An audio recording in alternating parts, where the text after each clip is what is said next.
You guys do not want to miss tonight's episode of the Younger After Show right here on Afterbuzz Comedies because we have Pamela Redmond, the author of the book that started it all. Stay tuned. You're tuned in to Afterbuzz TV, the ESPN of TV talk. Now, let the buzz begin. Happy Hump Day, everyone. Welcome to the Younger After Show on Afterbuzz Comedies. My name is Tsahai Wilson, and I am your host this evening. Unfortunately, Alice is out at Comic-Con tonight prepping for a big show, so she's not here with us, but we have a lovely panel and a special guest. First, we have Taylor here, who covers our YoungerIsms. She is a writer and a director, and we love her. Welcome, Thank Taylor. you. I love you too. Oh my gosh, I'm so excited for this. And before I show you our special guest, we'll go to Farai, our newest co-host in the house. He is covering, anything else and giving us the male perspective on the show and also bringing us that millennial perspective, as you will hear tonight. Hi, Farai. Hello. Welcome back. Thank you. And last but not least, we have the originator, the creator of this idea, Miss Pamela Redmond in the house. Everyone, please welcome Pamela. Yay, great to be here. Thank you for being with us. My pleasure. So tonight we have our usuals, our news and gossip, we have our predictions, we have our special segment, YoungerIsms, and we're also doing a giveaway. So what we want is to hear your favorite YoungerIsms in the comments this week. We'll pick someone, and then we will send you the book signed by Pamela herself. Ooh. Yeah, love to do it. Thank you so much. So first and foremost, what were your overall thoughts of this episode? Farai, I'll start with you because I know you were very enthusiastic. I thought it was such a good episode. It was I was on the edge of my seat, and so many things happened that I did not expect to happen at all. So I'm already getting ready for next week. The show needs to be an hour long. Let's start the petition. Yes, please. I'll start a GoFundMe if there's no money to make it an hour long, but please. Pamela, what were your overall thoughts of tonight's episode? Well, I was struck at all the bodily fluids we saw, and I thought that was really symbolic of these deep secrets finally coming out, and it was a little bit shocking and really looking at the underbelly of what's going on between these characters. Nice. Taylor, what about you? I loved it. I'm so glad we're getting more of the workplace drama, not just of the relationships, but the actual corporations and companies going against each other. And it's fun because the show has always, I feel been a very feminist show, but I think we're seeing that more and more, especially throughout this season, all of the women banding up and talking about sort of how, women aren't taken as seriously in the workplace. And I think that it's just been such a strong season so far, and I loved this episode. It was just a great other installment. I agree. First of all, from the top, everyone looked fabulous. Liza's outfits are still popping. Season 6, everyone's looking great. People have gotten older, weight has changed, and still looking amazing. And I personally appreciate it as a fan. Content-wise, loved it. I told y'all about Sneaky Charles, and we will discuss him. Zayn, I'm upset, but he's so handsome. I can't be upset too long. And then just to see our girl Kelsey struggling, it really breaks my heart. So let's start with Maggie and Beth because we saw their relationship bloom. Now, as you guys may remember, Beth is the coach and counselor of the group that Maggie went to in the previous episode to conquer her fear of lady parts, or it's a safe space. We'll say vaginas. Were you guys excited to see that their relationship had blossomed into something like a real relationship? Yeah, because I think that Maggie definitely deserves to be happy, and she always just hooks up with people who are so fun and have so much personality and just fun character behind them. And I think they're such a cute match and just living their best life together. Yeah. How about you? Yeah, she's strong, and I think that she's Maggie's match. Yeah. Ooh, ultimate match? Maybe. Ooh. I think if she were, I would be happy about that. Yeah, because we haven't seen Maggie in a serious relationship in a while.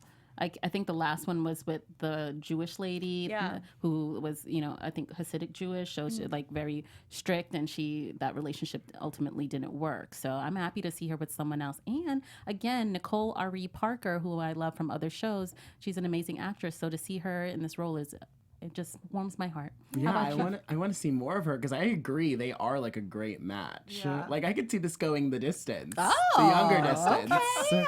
the younger wedding. We need a wedding on this show. How come we don't have that yet? We great had one with idea. Claire, but like, was that really a wedding? Like, That was a mess. It was just shambles and shenanigans. I'm into the relationship though because Maggie's very into people who excite her, Yes. and I feel like she's exciting. Like the garlic, like how can it get any more exciting than that? Like, can it? Like, so I mean, don't you always want to be with someone that like keeps you on your toes? Yeah, and that you can learn something from. And I like the fact that Beth approaches life from a holistic point of view. So yes, she did tell Maggie, and I've heard that before, that you can use garlic to curb your yeast infection. From Never where? heard it. Reddit? No, it's like an old wives' tale, you know. So I've heard that before. So I was surprised they wrote that in. The show keeps me on my toes. They always surprise me. So I was happy about that. Maggie and Beth also invite Charles and Liza and Kelsey over to this dinner where we find, that everyone was all together, and I thought that was just simply nice of them to want to welcome others into their new relationship. Yeah. Now, question for you, Pamela. Do you know what's going on, like how we don't know what's happening next week? Do you have some insight ever into what's going on at this point in the show now that it's season 6? No, the show has gone so far beyond the book. I mean, there were things in the book that aren't in the show, but the characters all being friends with each other, for instance, is something that the book didn't go that far. And so it's really cool for me to see them all having dinner together, which I think is the way life works. And it's really cool to see all the ages and genders and professions in one room together. What does that feel like, seeing your characters that you just were at home and wrote about from your own imagination now on TV and flourishing in the show that's gone on to be so successful? It's really an incredible feeling. And I went to the very first day of shooting, and seeing, 150 people in this room and a scene that I had written come to life, it was like a fantasy. Wow. Yeah. Well, congratulations. And we you. thank you for it, because or else we wouldn't be here. So. No, we literally wouldn't.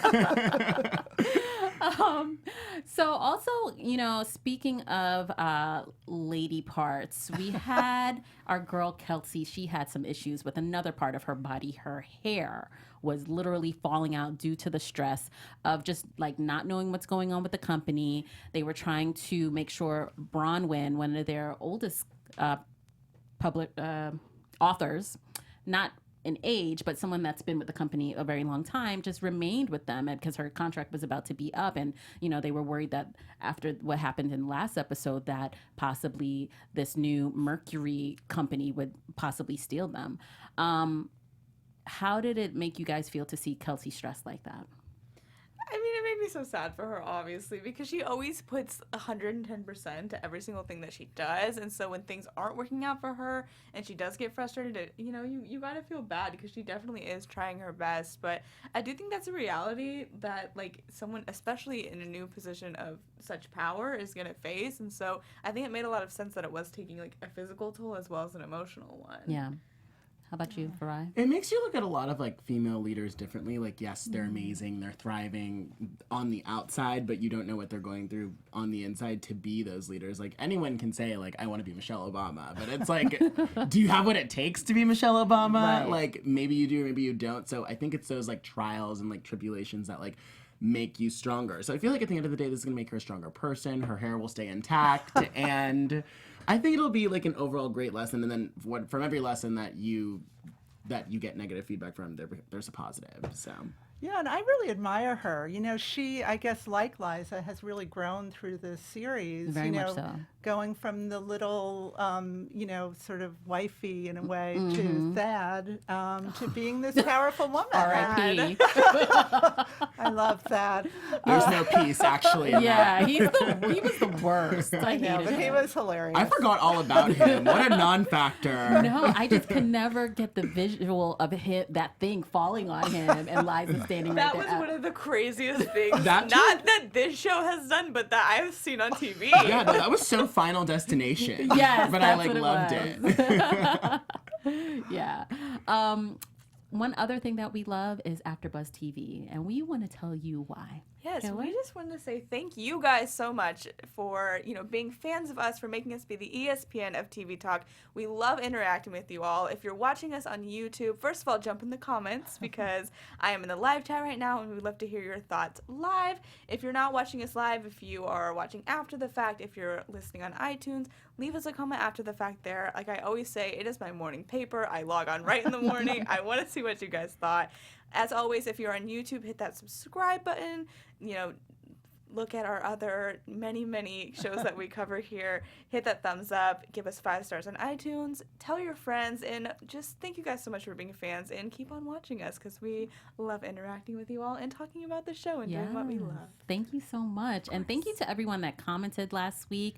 We have Bluesy Gal, Layla Kumar, who, like, she and I, we just have a full-on conversation in the comments.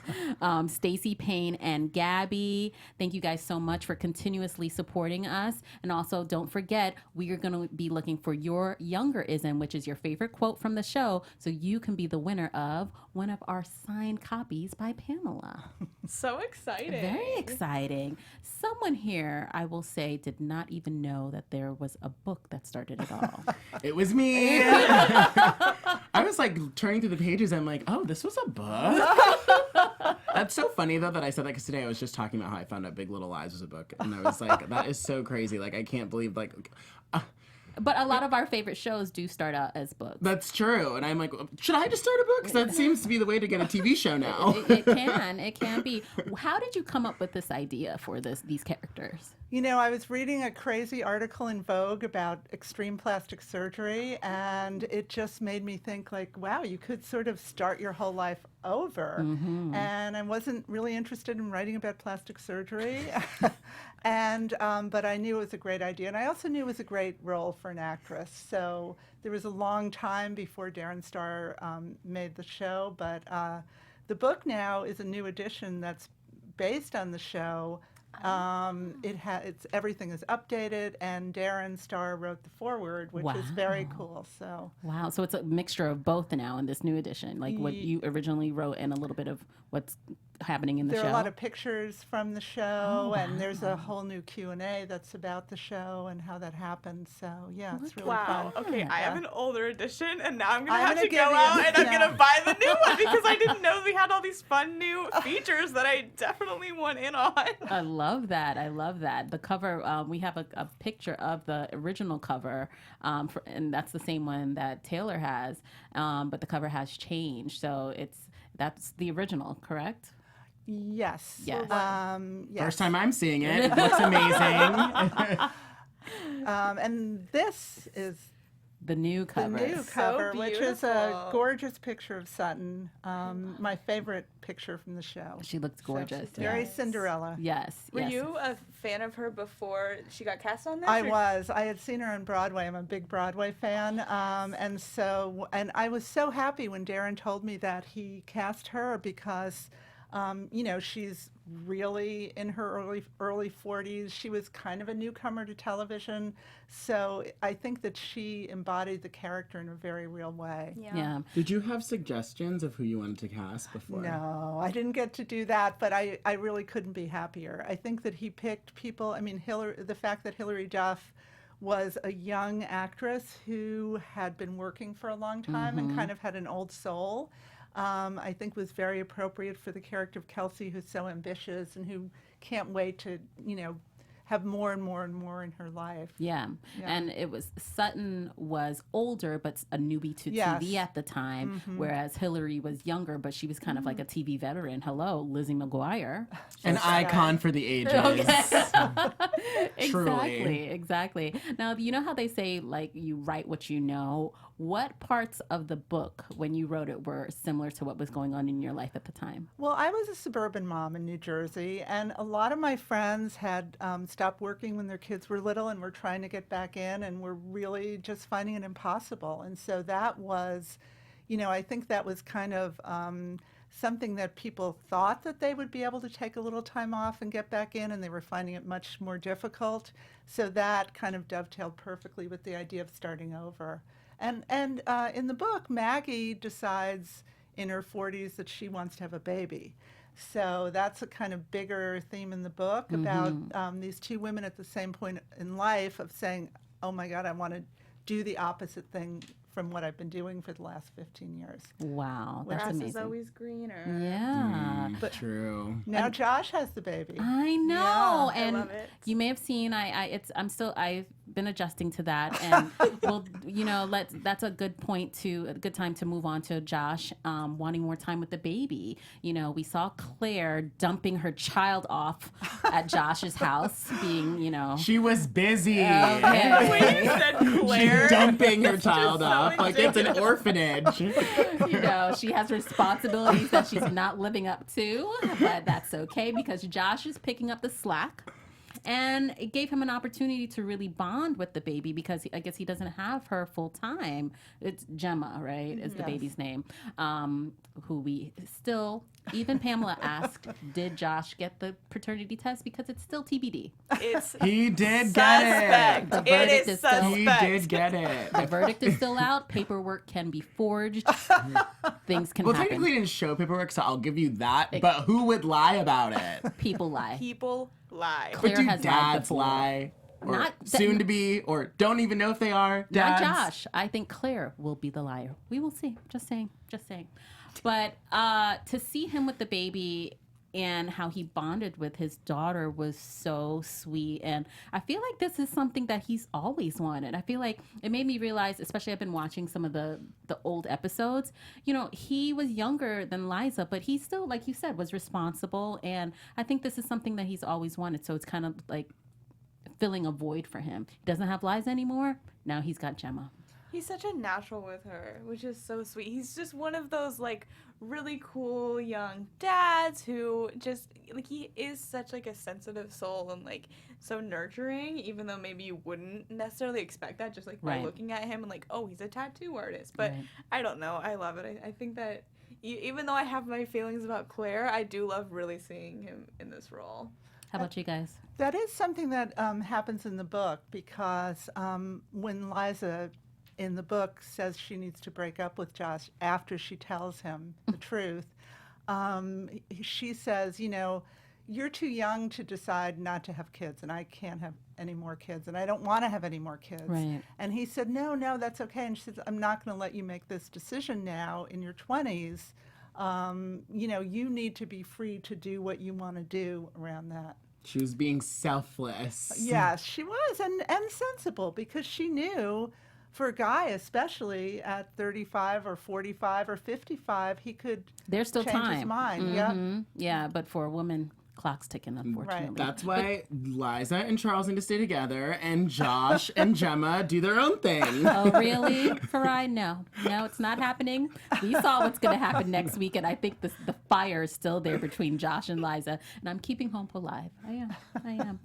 Speaking of Josh, have you ever had a May-December relationship with a younger beau? Yikes, no. No, you need to get on board, Pamela.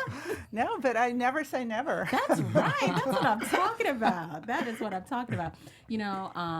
I have. Oh, yeah? And? Often dated people that are younger than me, but just like the name of the show.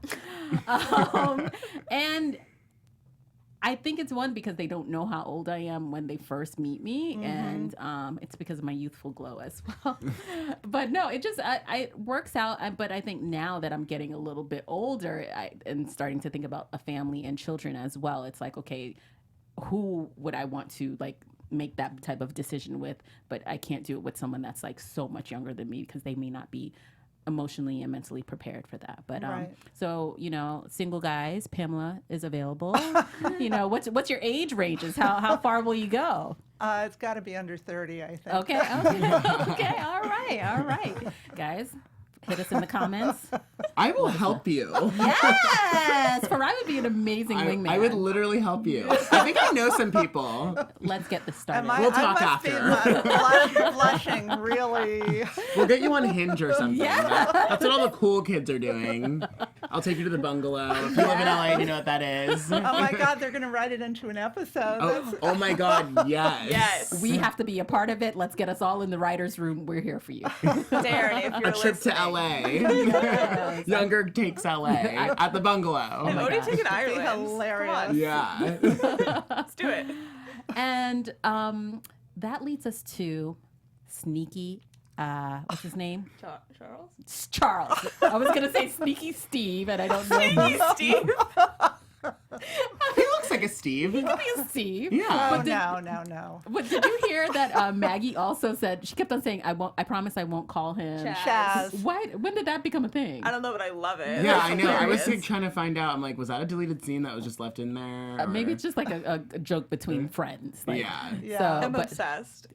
sneaky Charles Sneaky Chaz. and Mercury are a problem, and Zayn. So, last week we found out that Charles's company, which wasn't revealed at the time, stole a book from Millennial, and then he almost did it again with Bronwyn's book until Kelsey found out that he and Zayn were coming to meet, and then all the news came out right there. And poor Kelsey, she went off in that restaurant. Do you think she was mad or more like, did she feel more betrayed? Like, was her feelings just simply hurt, or was it like a betrayal? You know what I'm saying? Like, what do you think was going on in her head at the time? I think she was sort of feeling betrayed just because, I mean, if you think about it, they worked together for a long time, and he did act as sort of a mentor to her. So it's like someone who you trusted and who kind of helped you climb the ladder in a way, like completely just like catching you off guard like this and wanting to compete against you, I think is pretty like a slap in the face for sure. Yeah. Especially since she's running it now, so it's like he's in direct competition with her. Yeah. How about you guys? No, it's pretty nasty because there are more authors in the world than the authors that are at Millennial, and she used to date Zayn. Used to, like, just up until a couple of weeks yeah. ago, they've been sleeping together. But I gotta say, Zayn looks like he spends full time working out. Did you know? Zayn is so handsome. Actually, one of my friends DM'd me and said, please put in a word with Zayn for me. He's so handsome. But that's the other thing. Like, think about it. Charles was her boss professionally, but she was romantically involved with Zayn. So she opened up in a different way with him. But I think she always knew he had that ability to be shady because he had been shady in the beginning. Were they like that romantic though? It was just a couple times when they met up at like a quarter store and drank the same bottle of Dom. Like it was just more of like a hit it or quit it type. Like, But she was did like, she know like was everything about her? I bet you anything Zayn doesn't even know Kelsey's favorite color. No, they did have something deeper in like the last season though, like especially when she was with that speechwriter guy and she was kind of deciding between the two, and she ultimately sort of chose Zayn. And didn't he tell her he wanted to be more recently? And she kind of didn't believe him. So I think she's liked him. And the fact that she keeps on going back to him, you know how it is. You keep on going back to the ones that you shouldn't, but you do. And I think that's her issue. Like she there's something that draws her to him. Yeah, I agree. But I love the way Hilary Duff manages to invest the character with that kind of emotional range that she can be mad and feel betrayed. You know, I love it that she wears her heart on her sleeve and can kind of play all that at once. Yeah. Speaking of which, that video that like went viral, these publishers, like, mind your business. Why is that going? Like, I didn't know publishers were so petty. Well, I think that's the thing. You know, the business is changing, social media is growing, so people are always saying, "Oh, nobody reads anymore," right? So it's like, okay, if you're still with a great company that's working with you, you know, you want to stay at a place that's going to cater to your needs, especially if you've done well for that company. And I found it interesting also, we talked about this a little bit, that Bronwyn kept on mentioning gray hair, how they want to see gray hair in the room. So not only has Mercury created problems for Millennial, but they've started actually a buzz in the industry and people now want to work with them. So this viral video was to Kelsey's, it hurt Kelsey, but kind of helped freaking sneaky Charles. Well, which is kind of annoying too, because usually I will say I think that Kelsey does have a tendency to overreact in certain ways. But I honestly did feel like, I mean, should she have done it in the middle of the restaurant? Maybe not, but was pretty justified. Like, this was a very big Betrayal. I don't know. I felt like this freak out was like, I was like, oh, okay, she has the right to do this, and like she should be this mad. Right. I also love the part where she had to tell Zane that she only slept with her authors after she signed them. And I recently saw the episode with the European guy, the blonde guy. I forgot his name, where she was sleeping with him and he was married. And I was like, oh, Kelsey, she's done so many. What did the guy say? What did the guy say last week? Like, she's a messy bitch and I love her. Oh yeah, you're a messy bitch who lives for drama. That was my YoungerIsm. See, you gotta stay tuned. So I thought that was great, and just to see her growth overall, like she went from being a messy bitch to being a boss babe, and she's having these issues, and it's like but what I'm happy to also see is that Liza has her back, because you saw in the restaurant, Liza was like, oh, he called your book, what did he call it? Oh, I wrote this down, matron lit. Matron lit. Yes. She was so offended by it too. Every time like Liza like says something like that, though, it's like doesn't fall flat, but it's always just kind of like, you know, that she's like, it does burn, but it's like she's like trying to pack it's the matron punch. lit, you know, and it's like, oh, you got me. But everybody in the publishing business watches the show. Really? And, oh, yes. Do it's a they big really? thing. It's a big thing in I New could York. see yeah. that if I was like an intern at HarperCollins, I'd be like, oh my god. Well, it makes publishing sexy and exciting. It kind of and is though. dramatic, I never yeah. really realized like how it is. Like I kind of like it. Speaking of publishers, like what is it like when you go in to pitch a new book idea? Like what does that feel like? Because we see them, you know, hearing ideas all the time, but can you tell us what it actually feels like? Well, it usually is not done in person. Oh. You know, like most businesses now, it's kind of, you know, email and maybe video chat, but a lot of times you don't meet the people or see the people, partly because I live in LA. Oh, okay. So I'm not in New York doing that, but you may be around a big table of people if you do go in, and the salespeople are there, and everybody wants to know, how is this book going to do? Because like it in the show, it's a big business. You know, it's a lot of money raises and falls on these books. Yeah. Speaking of you living in LA, you didn't always live in LA. So No. you moved here. How long have you been in LA from New York now? Well, from Jersey. Just 4.5 years. Oh, so so kind of neat. like Liza, I got divorced after a long time and moved to LA and started my life anew. And when I read Younger again to do this new edition, I thought, wow, I was really writing about myself a lot more than I thought I was. Wow. You know? But do you think that's the best thing to do as for say first time writers and aspiring writers, like kind of just stick with what you know and use that as? I didn't realize how much I was writing about myself. I think there was some wish fulfillment. I think her, you know, starting her life fresh and going into the city and trying these new things was something I wanted to do, but at the time, you know, my kids were little and I wasn't doing it, but I did. And I want to know more kind of about your writing process too, because I find it so fascinating, like being a writer myself, like where do you draw inspiration from if it doesn't necessarily come from your own life? Are you like someone who listens to music and gets inspired, or like is there any certain place that you find yourself pulling from? I really get inspired everywhere. And I'm really one of those crazy writers who writes all the time. You know, I get up in the morning and I start writing, and I write on the plane going from New York to LA and back. You know, I'm sure I drive the people beside me crazy, you know, banging away. But, you know, inspiration is everywhere. And I think that it can come from your life, but sometimes in a sideways way. Yeah. So, And so cool. before writing novels, you were an editor at Glamour and wrote magazines, including you did a lot of lists, correct? Like the 30 things you should know before you turn 30. Yeah, I wrote a column called The Glamour List for a long time, and one of my columns was called 30 Things Every Woman Should Have and Should Know by the Time She's 30. Oh. And it was one of the first viral things. I remember that. You know, people started emailing it to me, and I was like, wait a minute. So you're like Kate Hudson and How to Lose a Guy in 10 Days, pretty much. Yes, that's right. That was the plot. I'm getting a flashback of you just doing that. Well, that's amazing. And then you went into writing books, and then you also have a naming website, like a baby naming website. Yes, the biggest name website in the world. It's called Nameberry. because it was a childhood interest of mine, and so I've written 10 books about names with my partner Linda Rosenkrantz, and we have a site called Nameberry that gets 20 million page views a month. That is so cool. I always think about the people that have like random businesses like that, like a name website. I need to start thinking outside of the box. We need to really have a meeting after this, after I set you up at the bungalow.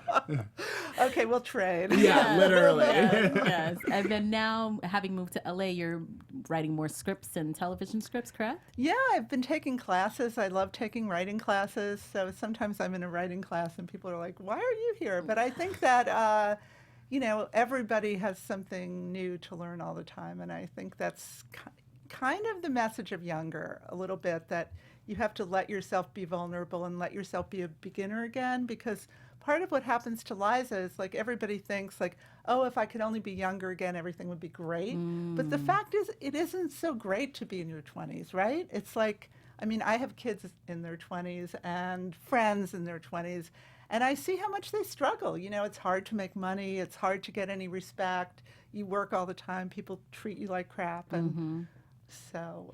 what would you say? You've made so many transitions in your life and you seem so fearless in doing them. What would you say to someone that's having trouble like taking a big leap like that?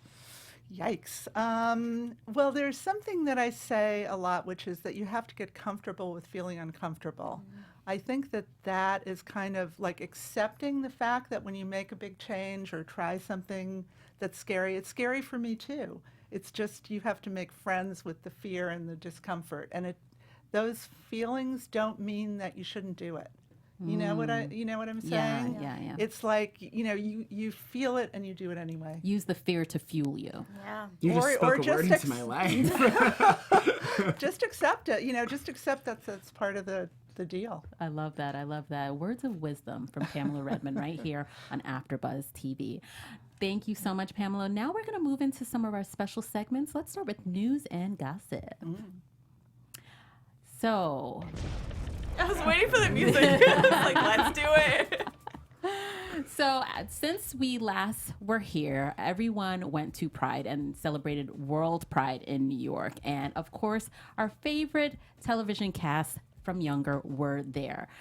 I took, as you know, I'm always on Instagram, and so I took some story slides from their Instagrams, from Molly's story slides. We have Nico here giving us a little 18th century queen loveliness here with this hair, looking gorgeous with a beat face again, a little rouge and a blonde wig. Beautiful. Always. I love him with all my heart. We have Molly with her girlfriend. The slide says, we are on the @YoungerTV float and ready to go. Where are you? She kills it every time she looks at the camera. I love her so much. Her too. And then we have Miriam in one of the slides with a beautiful, colorful boa. And Miriam, who also directed tonight's episode. Let's give a shout out to her. Yes, great job. The slide says, @YoungerTV, we out here with a rainbow, which I love. Nico again, on the bed with more of his ensemble. Loving it as a little Tool moment. Just when he just looks flawless all the time. It's true. He literally is not capable of looking. Not at all. Miriam again on the Younger Pride float. I think that's a little child in the background I see. So the kids were, I heard it was amazing. So to see them having so much fun, I loved. And we have a couple more slides. Well, Miriam has little kids, I think. Okay, so it's probably her children. Yeah. And then here we go with my girl, Debbie Mazar, killing it again. Love in this, her. Yeah, she looks amazing. It's so good. she looks I like know. the red dress lady emoji. She does. The salsa dancing. The salsa dancing lady. She has on this flamenco inspired dress in the colors of the rainbow with an umbrella. And here she is actually rocking that dress on the Younger TV float, which I appreciate that they had their own float, real representation cool. at Pride. And the slide said work. And then we have everyone, the whole squad, Nico, Molly, Miriam, and Debbie, all together representing the show. So I really, really love that. Aww. And then one thing that I wanted to show is that Molly grew up with two moms. So I thought that was really interesting. She posted an old picture on her Instagram talking about that. And let me just read the caption to you quickly. It says, My pride warriors, my two moms, exemplars of truth, family, loyalty, resilience, life. Thank you for welcoming me. Aww. I know. And then, she has her own girlfriend. So I was like, so much love in the place. I really, really appreciate it. You just never know where people's their background, So I always love to give you guys a little bit of tea. Thank you. You're welcome. Now we can move on to our news and gossip segment. Or Youngerisms. Just joking. I just did news and gossip. So yes, Youngerisms. That's what I meant to say. Yes. Please hit it, Taylor. All right. So Youngerisms, just to catch you guys up, if it's your first time here, Youngerisms is where we all go around and say our favorite quote from the episode, our favorite sort of moment or line from the episode, because the show is just so chock full of amazing writing and amazing deliveries. The performances are so fun when they deliver them. Tsahai, do you want to start? Sure. Okay, I wrote down a couple of things, and I may not have them verbatim, but Bronwyn, when she said, women my age have to work hard for that BJ, and we're better at it. I was like, get it? Okay. What I liked about that, it was showing that, just because she's older doesn't mean she's not still sexual. Okay. Exactly. Wait, but how our girl didn't think she was in the same age range as Diana. She's like, do people think she's my age? I died. She thinks we're peers. She just kept on repeating that. I read that Diana was named after Princess Di. Yes. Originally in the book, the daughter is named Diana. Right. But in the new edition, I actually updated it so that the Diana is named Diana. I love that. And then another one I hadn't, someone else may have it, was when Lauren told Kelsey that she had big dick energy. That was amazing. And Kelsey was like, I don't have big dick energy. I have bad bald dude energy. When she found out about her bald spot, poor thing. And yeah, so those were my two.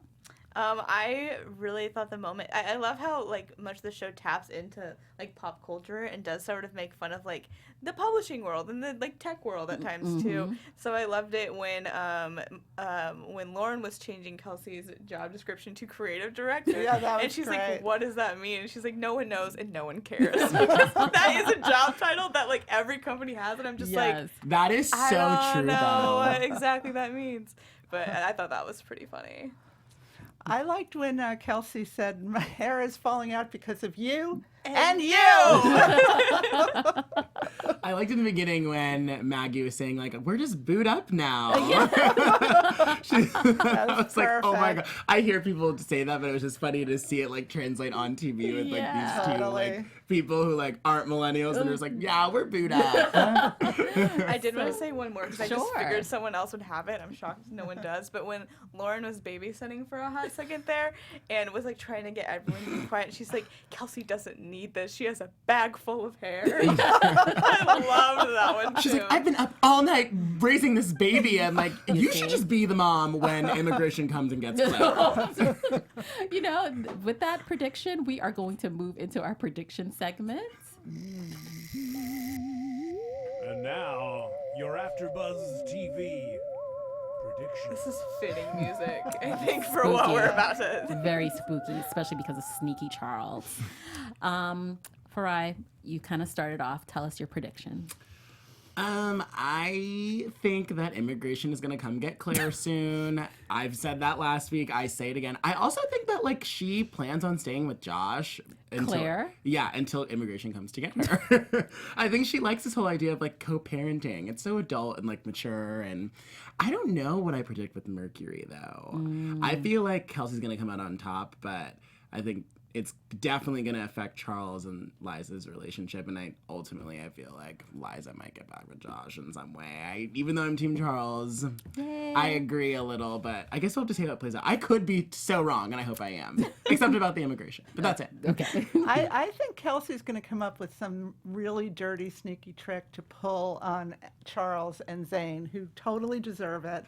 And Liza's going to have to choose, is she going to be loyal to Kelsey or is she going to be loyal to Charles? I think she's going to pick Kelsey. I think she's going to pick Kelsey, too. I hope she will, yeah. Ooh, that's good. I agree with your prediction that she's going to come up with some sort of diabolical plan, because I think last episode we saw her play that really crazy game with Quinn, like announcing that she was running for Senate. So I also don't think Quinn is gone for good. I think she's gonna come back with a vengeance. That's She was good. giving us a little break this week, but she's coming back, and it's not gonna be all roses and sunshine and rainbows.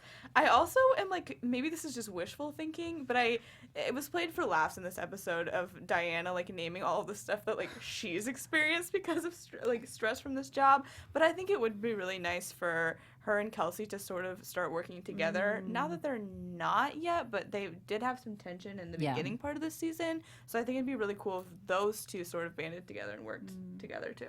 Well, that connects to my prediction. I think there's still a possibility that Charles may poach Diana over to Mercury. So that I think that could possibly happen. I do think that Claire's going to head back to Ireland and leave the baby with Josh. I've said it before, saying it again. And I think now we're going to see the honeymoon is over for Liza and Charles. And Josh and baby Gemma are going to slide right in and fill her heart with love. And so those are my predictions this week. Wow. Guys, we loved having you. Please come back next week. My name is Tsahai Wilson, and you can find me at Say Hi Tsahai. Taylor, where can they find you? So you guys can find me on Twitter at alphaba_Ann and on Instagram at Taylor_Gates_. Pamela, where can they find you on social I'm media? at Twitter too, and on Instagram as PR Satrin. Perfect. Farai, Instagram, Twitter, Farai, 5 eyes. Thank you so much. And thank you to our guest, Pamela. Please come back anytime. We'd love to have you. Thank you so much. Don't forget our giveaway, and don't forget to come back to the Younger After Show next week right here on AfterBuzz Comedies. Bye, guys. Our founder, Kevin Undergaro, and me, Maria Menounos, would like to thank you for tuning in to AfterBuzz TV. Remember, we're not just the first, we're the biggest in the world, and we're the only destination for all your favorite TV shows. Whatever you crave, we've got it. So go to AfterBuzzTV.com and check out our lineup. Buzz you later. The views expressed herein are those of the hosts only and do not necessarily reflect the views of AfterBuzz TV or its owners or principals.